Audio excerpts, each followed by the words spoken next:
But I'd like to turn now to my colleague, Dr. Mark McDonald, who's a child psychiatrist, and he has a lot of experience with what's going on with children and adolescents during the lockdown period.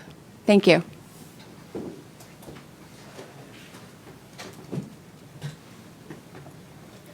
What's the time frame? 10 minutes. Okay. I am a practicing child and adolescent psychiatrist in West Los Angeles, and I see primarily children as well as adults. And I can tell you that the state of our children is abysmal. I have seen a rapid and substantial increase in emotional illness with all of the children in my practice, every single one. Anxiety, depression, suicidal ideation, bedwetting, self-harm, child abuse, violence, panic attacks. I could go on and on and on.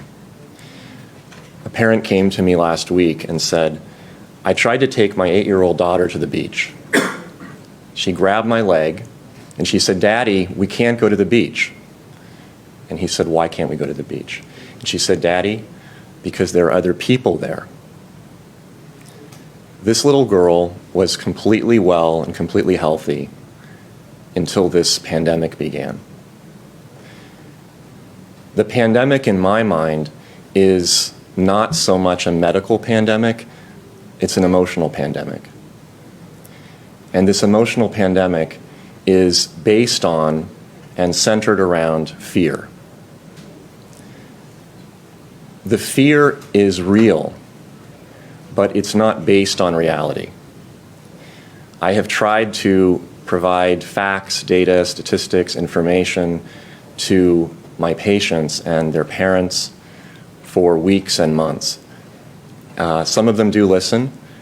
Some of them do change their minds because they believe that there is probably more going on than what they're being told, and what they're being told is probably not entirely accurate, and a lot of it is misinformation. But very many of my parents and children don't respond to information. I'm a big proponent of facts. I'm a big proponent of information. I'm a big proponent of science. I'm a physician. That's how I was trained.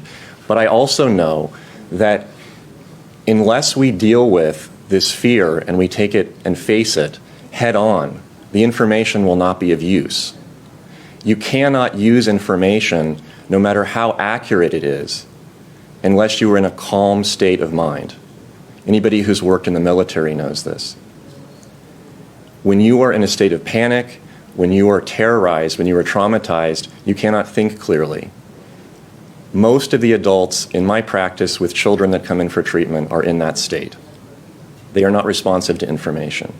They are allowing fear to guide their decisions.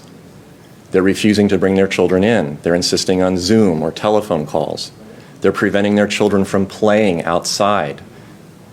They're preventing their children from going shopping with them. They're preventing their children from participating in sports. They're coddling their children because they think that that's what's best for them. The children are suffering. In my view, this is child abuse. We are training an entire generation of children to live in fear of people. We are training an entire generation of children to live in their parents' basements until they're 40 years old so that they can be safe. And I've heard this word safe for months now. Whenever I hear the word safe, I always ask the following question: compared to what? Compared to driving? As we heard earlier, driving is far more dangerous. Far, far more dangerous than going to school. Safer than staying at home. Children are getting sick at home. They're getting fat. They're wetting their beds. They're attacking their brothers and sisters with kitchen knives, as 2 children did last week. I heard from the mother. She went to work. She doesn't have a babysitter. She's a single mother in Santa Monica. She's making minimum wage. She got a call from her neighbor saying the police are on the way. Why? I heard screaming. She rushes home. She finds out that her children had been fighting with knives. And these children are good kids, but they didn't know what to do. They went off Zoom after 5 minutes. They were bored. They got into an argument. One of the kids ate the other kid's watermelon, and pretty soon they're attacking one another with knives. Is she going to lose her children? I don't know. She's a good mother, but what can she do? She has to choose. Stay home, go on unemployment, or go to work. When she heard that the schools were going to be closed for another year, she burst in tears. She said, I'm going to send my kids back to their home country. We can't survive. Other parents have told me the same thing. A lot of the immigrant parents are sending their kids back to their home countries because it's safer there than it is in America.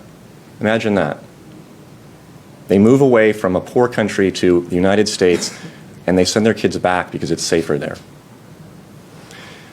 Why is this happening? Why are we living in this state of fear, this pandemic of fear? My belief is that there has been an unholy alliance made between certain politicians, certain media, and special interest groups. Dr. Hamilton spoke very much in detail and provided excellent information about one of those special interest groups, which is one of the most powerful in the country. It is the most powerful in the state of California, where I'm from. It provides the largest contribution financially to the governor, to the county, to the city, and that is the teachers' union. And they have effectively told parents that if you send your kids back to school, the moment that they cross the threshold, they will die. And before they die, they will kill all the teachers. This is not an error. This is not naive. This is a lie. It is a cynical, manipulative lie to hold the children hostage for personal gain. It is evil. We made a mistake in March as a country, the single biggest mistake in my view, which was to close our schools. Without schools open, nobody can work. And when nobody can work, we don't have an economy. And without an economy, we have a country of dependency. We have a country where we do not have the right or capacity to exercise choice. And this choice can be from whether to work, whether to go to school, all the way down to what direction we walk at our local supermarket. I believe that the only way for us to move forward and to properly address the medical aspect of coronavirus is to first reject the fear. We have to acknowledge that we are deeply, deeply afraid as adults. And we have to choose to push through this fear and to make the right choices for ourselves and for our children. If we do not do this, if we fail in this challenge, we will consign an entire generation of Americans to stunted development, to failure, to a life of incredibly limited potential. And I think that would be a deep, deep tragedy. So choose to push through the fear.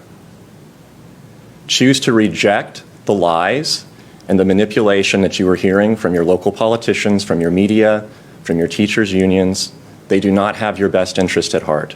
They purport to tell you what is best for you and your children. You know better. Make the right choice, push through the fear, and then we can all deal with this medical pandemic safely, simply, and effectively. Thank you. Thanks. Wow. I want to thank my colleague, Dr. McDonald, for really putting this in perspective. You know, another fine, America's frontline doctor, right? We've got lots of them, thousands of America's frontline doctors all around the country, and it's time that Americans hear from them. We want to care for America. We want to improve our country. We want to go back to a state of healing and health, and I want to thank you so much.